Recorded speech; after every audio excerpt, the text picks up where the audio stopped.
Hello students, today I am going to solve sample question paper for science term 2 2021-22। तो मैं अभी section A ले रही हूँ। सेक्शन ए में आपको क्वेश्चन 1 में गिवन है the table shows the electronic structures of 4 elements.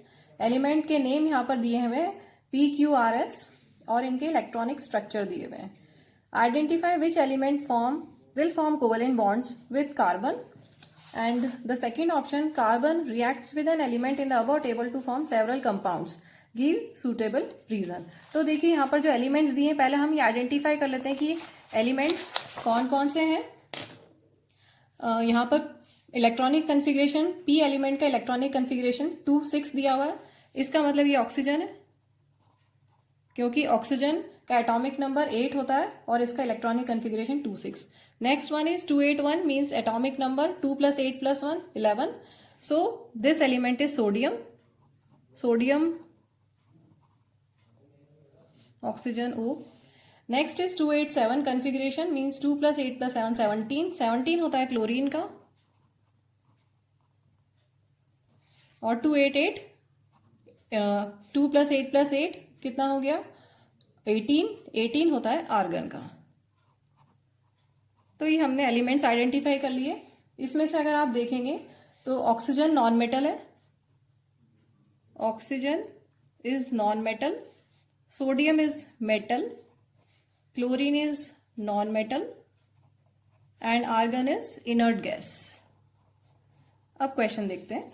आपको यहां पूछा है क्वेश्चन में identify which element will form covalent bonds with carbon. देखिए कार्बन एक नॉन मेटल है। कार्बन का इलेक्ट्रॉनिक कन्फिग्रेशन क्या होता है, कार्बन का atomic number 6 and it has a configuration of 2 and 4। तो ये भी एक नॉन मेटल है। तो नॉन मेटल के साथ कार्बन एक नॉन मेटल है, इसके साथ कोवेलेंट बॉन्ड कौन बनाता है।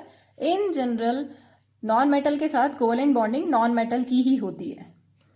इन जनरल मेटल्स और नॉन मेटल्स अगर आप लेंगे, अगर आप एक नॉन मेटल और एक मेटल लेंगे तो इन जनरल इनके बीच में होती है आयनिक बॉन्डिंग। और अगर दोनों नॉन मेटल्स होंगे तो एक तो ये नॉन मेटल है, दूसरा भी नॉन मेटल अगर होगा तो कोवेलेंट बॉन्डिंग होगी। तो कार्बन के साथ कोवेलेंट बॉन्ड्स कौन फॉर्म कर सकता है, ऑक्सीजन कर सकता है, नॉन मेटल है, और क्लोरीन कर सकता है क्योंकि वो भी नॉन मेटल है। तो ये पॉसिबल आंसर्स क्या क्या हो गए, P and R। So for first part P and R, these are two elements which will form covalent bonds with carbon। Next part पूछा है कि carbon reacts with an element in the above table to form several compounds. तो carbon की ऐसी क्या property है कि वो इनसे रिएक्ट करके सेवरल कंपाउंड्स बनाता है। आप पढ़ सकते हैं कार्बन एंड इट्स बहुत सारे कंपाउंड्स होते हैं, कितने 3 मिलियन से भी ज्यादा कार्बन के कंपाउंड्स प्रेजेंट है नेचर में, जो नेचर में आर्टिफिशियली मेड है, जो बाकी सारे एलिमेंट के कंपाउंड से भी ज्यादा है। इतने ज्यादा कार्बन के कंपाउंड्स हैं। तो ऐसा क्या है कार्बन में, carbon has a property of catenation है, टेट्रावेलेंसी। कैटिनेशन क्या होता है, unique ability of carbon to form bonds with other atoms. ठीक है, क्यों, why catenation, because carbon has very small size.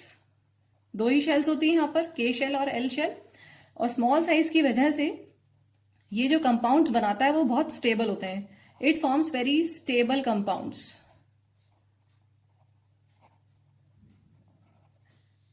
So because of this catenation property carbon बहुत सारे compounds के साथ बॉन्ड्स बना सकता है, कंपाउंड्स फॉर्म कर सकता है। And tetravalency means it has a valency of 4। Tetra means 4 valency, carbon की 4 वैलेंसी होती है। ये भी एक रीजन है जिसकी वजह से हम बोल सकते हैं कार्बन बहुत सारे एलिमेंट्स के साथ कंपाउंड्स फॉर्म कर सकता है, कंबाइन होके कोवेलेंट बॉन्ड बना के। ठीक है, तो ये हो गया first question. Moving to question number 2। Question 2 में आपको दिया हुआ है यहाँ पर पीरियोडिक टेबल है।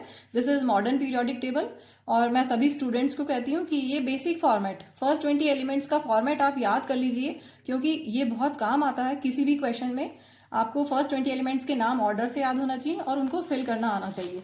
तो पहले हम इसको फिल कर लेते हैं। ये बेसिक फॉर्मेट बनाया है, इसमें 18 ग्रुप्स होते हैं।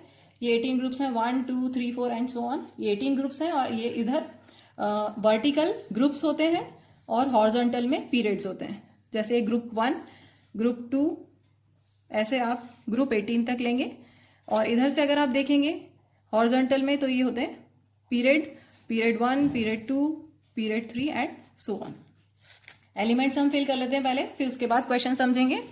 Hydrogen, helium, lithium, beryllium, boron, carbon, nitrogen, oxygen, fluorine, neon, sodium, magnesium, aluminium, silicon, phosphorus, sulphur, chlorine, argon, potassium, calcium.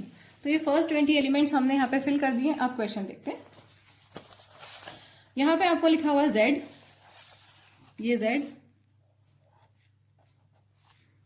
मतलब आपका जो Z है वो है फ्लोरीन। फ्लोरीन का एटॉमिक नंबर होता है 7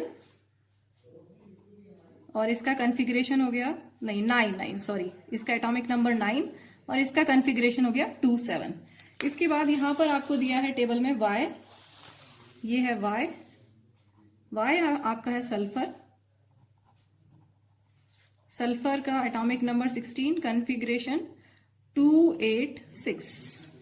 इसके बाद यहां पर है Y, W, this is W is calcium, calcium का 2882। एक बार चेक कर लें सब सही लिखा है।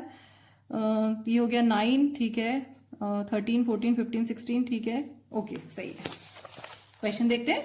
विच elements would react together to form covalent bonds. अभी मैंने बताया था क्वेश्चन 1 में कोवेलेंट बॉन्ड्स किन के बीच में बनती है? इन जनरल नॉन मेटल्स के बीच में बनती है। तो नॉन मेटल्स कौन से हैं? ये नॉन मेटल, इधर तो मेटल्स होते हैं, ग्रुप 1 ग्रुप 2, ये तो मेटल्स हैं और इधर वाले होते हैं नॉन मेटल्स, ठीक है। तो Z और ये क्या था Y, Z और Y कोवेलेंट बॉन्ड्स बनाएंगे। क्लियर हो गया? Z and Y covalent bonds क्यों बनाएंगे? क्योंकि ये नॉन मेटल्स हैं और नॉन मेटल्स में इन generally they do sharing of electrons और इनके बीच में कोवेलेंट बॉन्ड्स फॉर्म होती हैं। Next one, between the two elements W and Z which will have a bigger atomic radius and Y। W and Z के हम electronic configuration देखते हैं और नंबर ऑफ शेल्स देखते हैं। W means calcium and Z means fluorine. तो देखिए कौन सा पीरियड में, ये पीरियड 2 में है। पीरियड 2 में है मीन्स इसके पास 2 शेल्स हैं, K और L शेल्स। फ्लोरीन के पास 2 ही शेल्स हैं। अगर आप इसका स्ट्रक्चर बनाएंगे तो ये फ्लोरीन का फर्स्ट शेल और सेकेंड शेल में 1 2 3 4 5 6 7 फ्लोरीन हो गया। इसके बाद है आपको पूछा गया है W और Z। W कैल्शियम, कैल्शियम के पास कितनी शेल्स है? 1 2 3 4 K L M N, K L M N। तो आपको पूछा एटॉमिक रेडियस। एटॉमिक रेडियस क्या होता है? डिस्टेंस न्यूक्लियस से आउटर मोस्ट शेल का। तो क्लियरली 2 शेल है तो इसका डिस्टेंस यहां से न्यूक्लियस से आउटर मोस्ट शेल का कम होगा और इसका डिस्टेंस आउटर मोस्ट शेल से ज्यादा होगा। इसका मतलब दोनों में से कौन छोटा है? W और Z में से W छोटा है, क्योंकि जैसे जैसे आप डाउन द ग्रुप जाते हैं, ये ग्रुप में जैसे जैसे नीचे आते हैं, यहां पर नीचे जैसे जैसे आएंगे तो नंबर ऑफ शेल्स इंक्रीज होंगी। नंबर ऑफ शेल्स फ्लोरीन में 2 ही हैं और कैल्शियम में 4 शेल्स हैं। इसका मतलब W के पास एटॉमिक रेडियस ज्यादा है। Okay, moving to next question, question 3। Trace the path a male gamete takes to fertilize a female gamete after being released from the penis। तो इसके लिए आपको नॉलेज होना चाहिए पूरा फीमेल रिप्रोडक्टिव सिस्टम का। तो मैंने यहाँ पे फिगर बनाया हुआ है जैसा कि आपकी टेक्स्ट बुक में दिया है। इधर नीचे यहाँ पर वेजाइना है, इधर वेजाइना, सर्विक्स के इधर vagina, then cervix, then uterus और फिर उसके बाद ओविडक्ट। तो ये पैसेज है।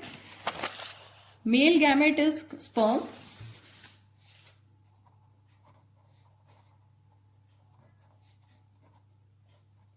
जब स्पर्म पेनिस को लीव करके वेजाइना में एंटर होता है, वेजाइना से होता हुआ सर्विक्स में जाता है, वेजाइना से सर्विक्स में, उसके बाद यूट्रस में और फिर उसके बाद फैलोपियन ट्यूब में जाता है और फैलोपियन ट्यूब में फर्टिलाइजेशन हो जाता है। अगर वहां पर उस टाइम पे ओवम होगा तो फैलोपियन ट्यूब में स्पर्म मेल गैमेट का और फीमेल गैमेट ओवम का फ्यूजन हो जाएगा, फर्टिलाइजेशन हो जाएगा और जाइगोट विल बी फॉर्म्ड। तो क्वेश्चन में पाथ हमें पूछा है vagina, then cervix, then uterus, then fallopian tube and fallopian tube is also known as oviduct.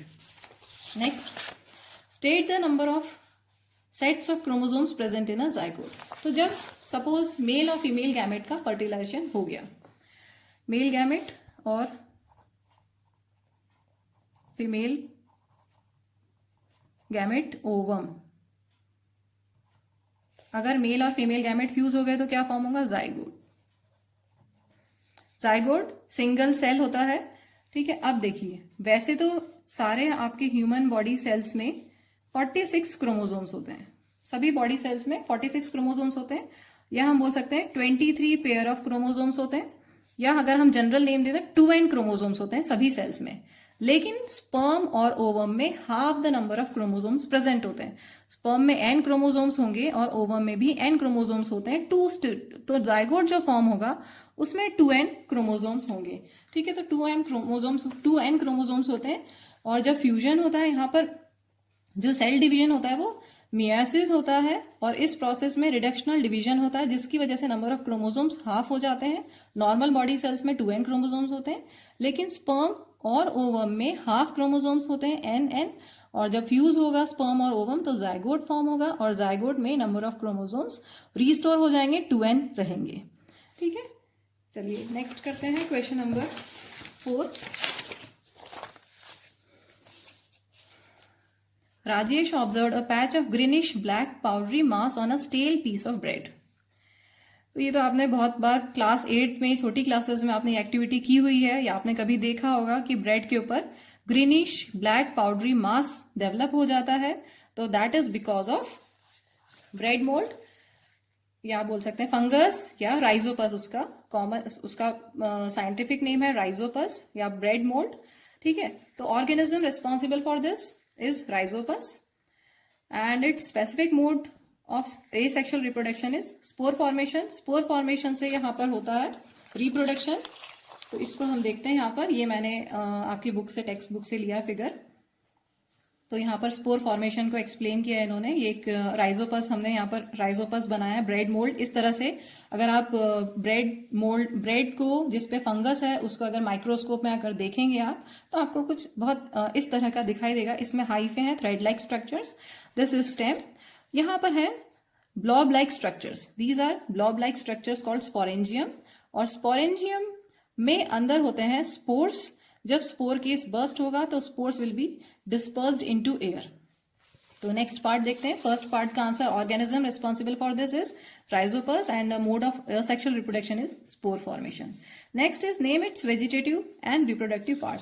तो वेजिटेटिव पार्ट इसका है hyphae, these are thread like structures, hyphae, and its reproductive part is sporangia, they are tiny blob like structures, ये जो आप देख सकते हैं। Okay, moving to next question number 5. Mustard was growing in two fields, A and B. While field A produced brown colored seeds, field B produced yellow colored seeds. White field A produced brown colored seeds and field B produced yellow colored seeds. It was observed in field A, the offsprings showed only the parental trait for consecutive generations, whereas in field B, majority of the offsprings showed a variation in the progeny. What are the probable reasons for these? तो यहाँ पे दिया हुआ है field ए में offsprings ने क्या show किया? Only parental trait, parental characters ही फ्यू कॉन्जिक्यूटिव जनरेशंस तक आपको विजिबल हुए। तो ऐसा क्यों हुआ होगा? प्रोबेबल रीजन क्या होगा ऐसा होने का? सेल्फ पॉलिनेशन हो सकता है कि जो वाइट जो फील्ड है जिसमें ब्राउन सीड्स हैं उनमें पॉसिबल है कि सेल्फ पॉलिनेशन हुआ हो। सेल्फ पॉलिनेशन कैसे हो सकता है? मैंने यहाँ पर सेम स्पीशीज के दो प्लांट लिए हैं, ये दोनों सेम स्पीशीज के हैं। कंडीशन सेम स्पीशीज होना जरूरी है। पॉलिनेशन क्या होता है? Transfer of pollen grains from anther to stigma. तो सपोज एक ही फ्लावर में दोनों अगर हो, जैसे कुछ फ्लावर्स में मेल और फीमेल गैमेट एक ही फ्लावर में होता है, तो अगर इस तरह से हो जाता है ट्रांसफर, मेल गैमेट का फीमेल गैमेट पे इस तरह से ट्रांसफर हो जाता है, तो that is called self pollination. और अगर एक फ्लावर से दूसरे फ्लावर में ऑफ द सेम प्लांट, तो भी हम बोलेंगे सेल्फ पॉलिनेशन। लेकिन अगर एक प्लांट से दूसरे प्लांट में होगा, मतलब यहां से अगर एंथर ट्रेवल होके स्टिग्मा पे, फीमेल पार्ट के स्टिग्मा पे अगर जाते हैं, स्टिक होते हैं और पॉलिनेशन होता है, तो हम बोलेंगे यहाँ पर क्रॉस पॉलिनेशन हुआ। तो सेल्फ पॉलिनेशन में सेम फ्लावर हो, दोनों उसमें मेल फीमेल गैमेट्स हो, वहां पर फ्यूजन हो जाए, ठीक है, तो transfer of pollen grains from anther to the stigma, यहां सेल्फ पॉलिनेशन होगा। या same flower different flowers of the same plant, self pollination होगा। और क्रॉस पॉलिनेशन में दो अलग अलग प्लांट्स होंगे और सेम स्पीशीज के, तो इस तरह से क्रॉस पॉलिनेशन होगा। तो अगर सेल्फ पॉलिनेशन होगा तो वेरिएशन नहीं रहेगा, या हम बोल सकते हैं offsprings showed only parental trait for consecutive generations. लेकिन बी केस में वेरिएशंस ज्यादा है, क्यों, इसलिए बोला है क्रॉस पॉलिनेशन में वेरिएशंस ज्यादा होंगे क्योंकि अलग अलग प्लांट है। ठीक है, आगे देखते हैं next option, fifth question, next option. In an asexually reproducing species, if a trait X exists in 5% of a population and trait Y exists in 70% of the same population, which of the two trait is likely to have arisen earlier? Give reason. तो सबसे पहले तो asexual reproduction है, अगर asexual reproduction है तो वैसे ही variation कम होगा, आपको पता है सिंगल पेरेंट इन्वॉल्व है तो वेरिएशन कम होगा, और अगर टू पेरेंट्स इन्वॉल्व होते हैं तो वेरिएशन ज्यादा होता है। तो अब वेरिएशन पहले से ही कम है, और यहाँ पे क्लियरली बोला हुआ है कि trait exist in 5% of a population. सिर्फ 5% पॉपुलेशन में ट्रेट एक्स, कोई भी ट्रेट, कोई भी कैरेक्टर आप ले लीजिए, वो 5% पॉपुलेशन में ही है, और ट्रेट वाई कोई कैरेक्टर 70% पॉपुलेशन में। इसका मतलब कौन पहले आया होगा? जो ज्यादा है, जो ज्यादा है वो पहले आया होगा। So, in asexual reproduction, identical copies of DNA are produced and variations do not occur. ठीक है, तो इसलिए यहाँ पर ऑप्शन Y होगा। जो नए ट्रेट्स आते हैं पॉपुलेशन में, वो क्यों आते हैं? कभी भी किसी भी पॉपुलेशन में नए ट्रेट आते हैं तो वो म्यूटेशन की वजह से आते हैं। जैसे अभी आपने सुना है कोविड वायरस, कोविड में भी म्यूटेशन हो गया, ओमिक्रॉन आ गया।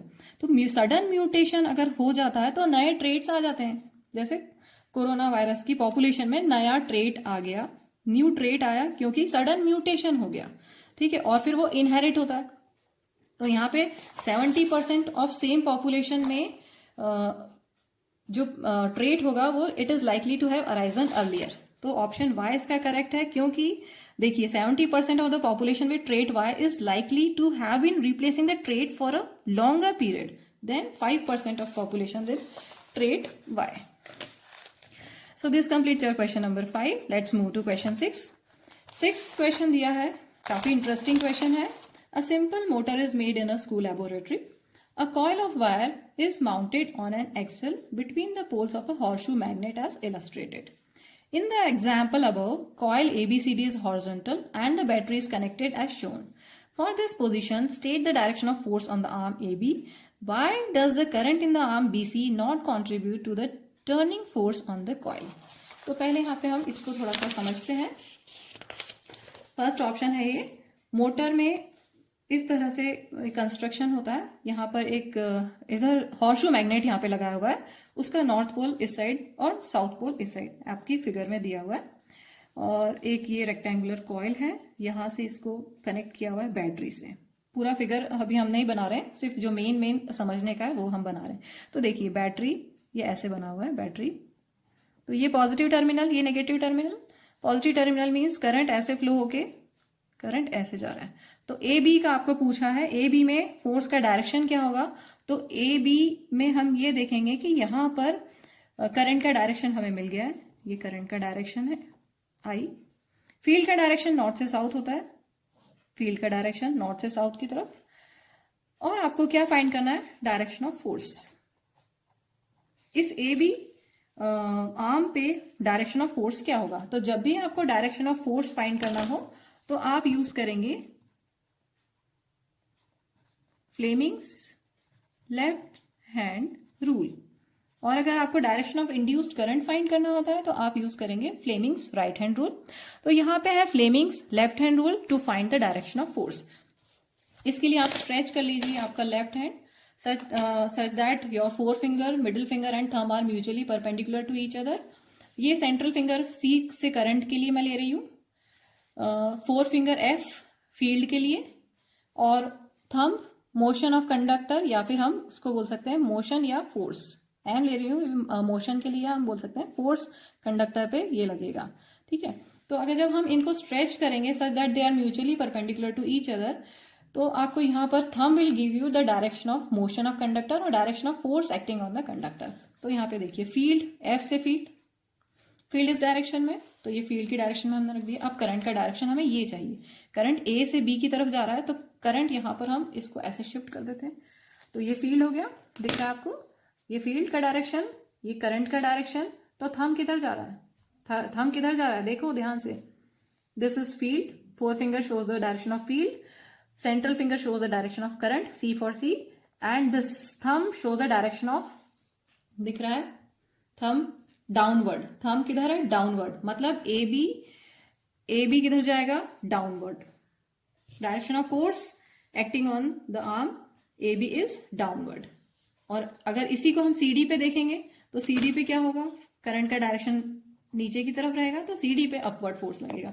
मतलब ये जो रेक्टेंगुलर कॉइल है अगर वो ऐसी रखी हुई है, ये ए बी है और ये सी डी, तो ए बी नीचे की तरफ जाएगा और सी डी ऊपर की तरफ जाएगा।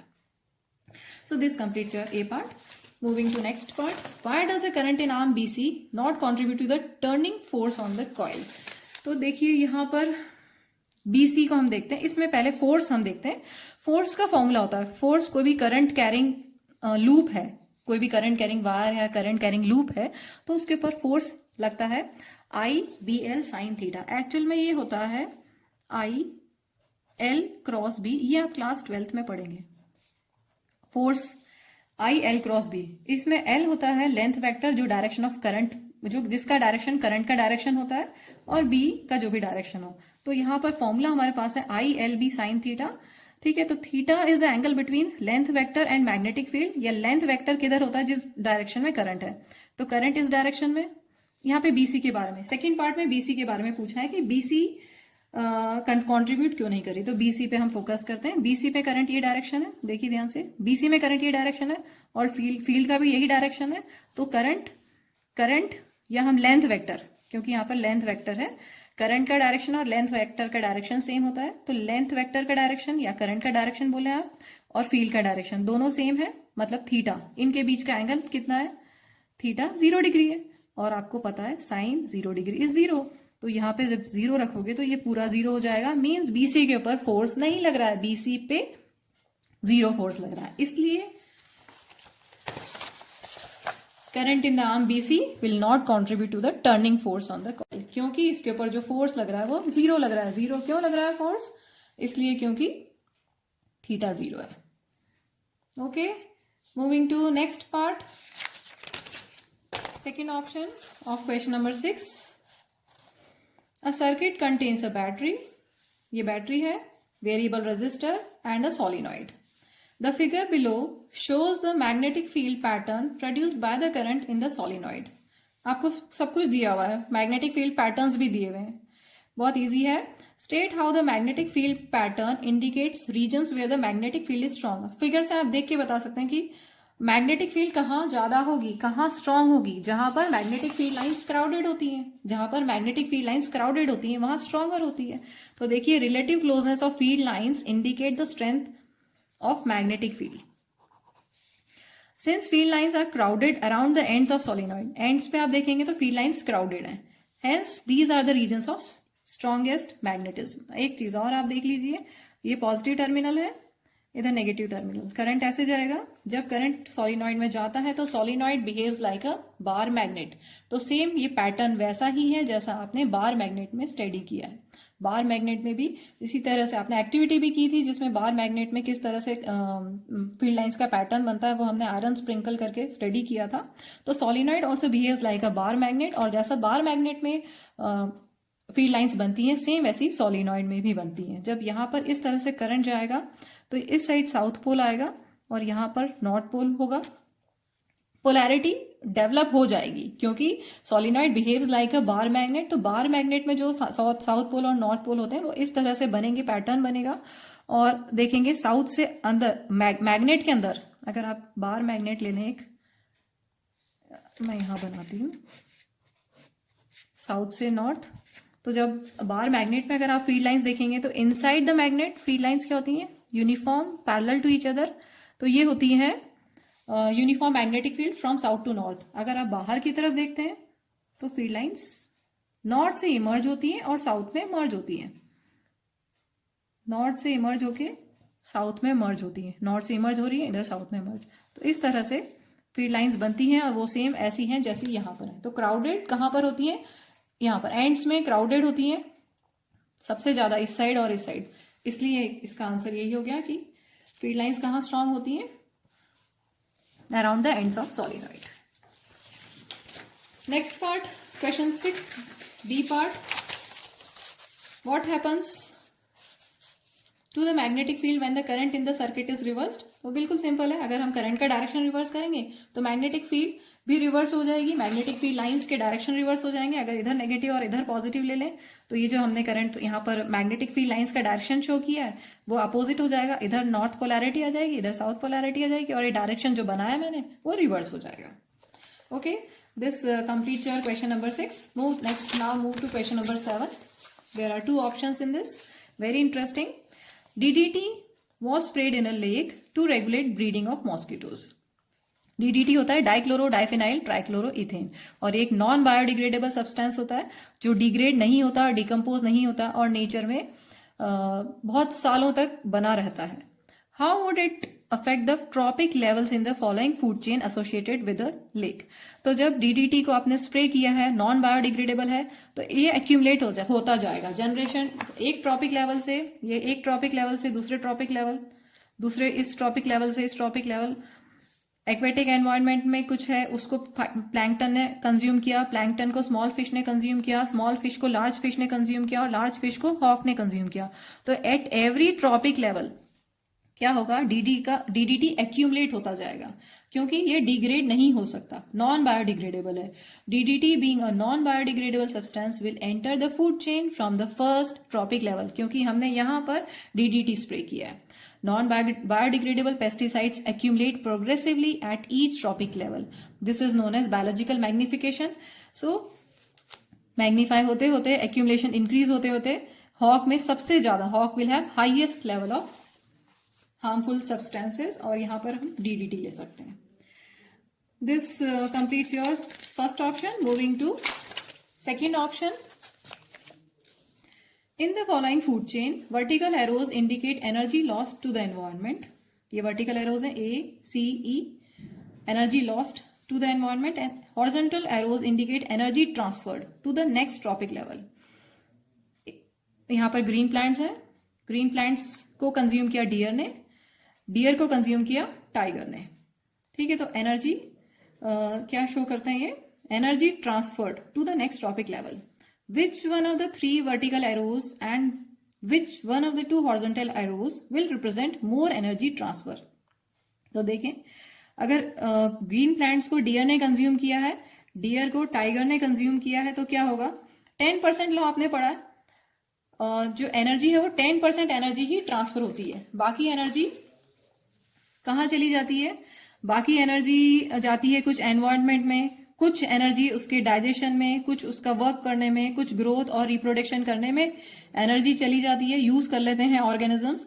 ओनली 10% लॉ होता है कि सिर्फ 10% एनर्जी ही is available to the next trophic level. तो सपोज अगर आपके यहाँ पर फूड चेन है, ग्रीन प्लांट्स, इसके बाद है डियर और फिर है टाइगर। अगर सपोज ग्रीन प्लांट्स के पास सपोज 1000 जूल ऑफ एनर्जी है, तो 10% एनर्जी ही नेक्स्ट ट्रॉपिक लेवल के लिए अवेलेबल होगी। तो इसका अगर 10% करोगे तो 100 जूल, और उसका 10% करोगे तो 10 जूल। तो यहां पर क्या हुआ, एनर्जी कम होती जा रही है। तो सबसे ज्यादा एनर्जी किनके पास है, यहां पर।